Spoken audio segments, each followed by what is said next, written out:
Hey, it's Robert Naini, your spray foam advisor. And sometimes I get this question, if we're just spraying to the inside of a metal building and there's not going to be any air conditioning, is there really a benefit? What actually happens in that situation? Is there value? Is there a benefit to just skim coating or skim spraying, say 2 to 3 inches of closed cell foam or 3 to 4 inches of open cell foam on the inside of a metal building, even though it's not going to be air conditioned? So obviously, when a structure is going to be air conditioned, that's where the or heated in winter time and northern climate. So when there's going to be some type of conditioning effect, when there's either going to be air conditioning in the summer or heating in the winter, then obviously that's where the energy effect comes into play. That's where the owners are paying for the operation of the building. They're paying for comfort inside the structure, for whatever the operational purposes of the structure. They're actually, paying a monthly bill. And oftentimes when we talk about insulation, that's our expectation, is that we're cutting down a monthly expense and providing some form of savings to the customer. However, that's oftentimes not the key reason that owners decide to buy. Savings sounds good, and it may seem like a lot of your buyers are buying because of savings, but oftentimes savings alone is not why they're buying. So, in a situation like a metal building, they're not actually going to get any savings because there's no conditioning effect. If there's no air conditioning in the summer, if there's no heating in the winter, there's actually no monetary savings on a month-to-month basis. So what's the benefit? Well, it all comes down to comfort.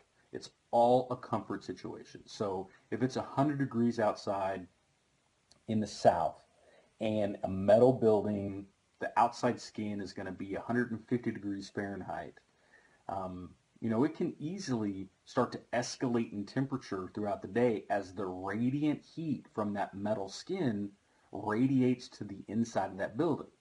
So if it's a workshop of some kind, or if it's a big agricultural building that's going to be used for rodeos or for some type of, for dog shows or for animal shows of some kind, there's a big load that's going to be in that structure from people coming and going and being around. But they're going to have bay doors open on a regular basis. There's going to be regular air movement coming in and out. So they're probably not going to condition these structures very effectively. But by insulating them on the inside, especially with a product like spray foam insulation, because there's not many materials that they're actually going to be able to get a good insulation value with in these situations, what they're going to do is create a radiant break from the underside of that roof system. So when that 150 degree metal deck stays hot during the day, even after the sun has gone down, the interior radiant surface is not the interior face of the metal. It's now the interior face of the spray foam insulation. Now, the interior face of the spray foam insulation is going to be closer to the ambient air temperature. So it's still going to be, around 100 degrees during the hottest part of the day in the south. There's nothing you can do about that. The air is going to be in that environment is going to be about 100 degrees. It's going to be pretty close to the outdoor environment. But if you didn't have that radiant break on the underside of the roof deck, the radiant heat would come off of that metal and it would superheat that space, and you would get a hotter environment where that space, that building, that metal structure would actually be hotter indoors than the temperature outdoors because of the radiant load coming off of the roof deck. You see this happen in attics oftentimes, and you may have heard me talk about this and apply this concept to attics. This happens in attics, it happens in metal buildings, it happens in workshops, it happens in all types of structures where you don't get consistent conditioning, but you might have a radiant load building up and you might have some surface that gets really, really hot and radiates some of that energy to the air on the inside of that space. So that's just a tip. Keep in mind that when you're talking to the building owners for these structures, savings obviously is not a pertinent topic. Comfort for the people inside that space. If they're going to have outside occupants like guests coming in for a rodeo or a convention or something like that, for an ag show, their comfort could be paramount. The exhibitor's comfort could be paramount.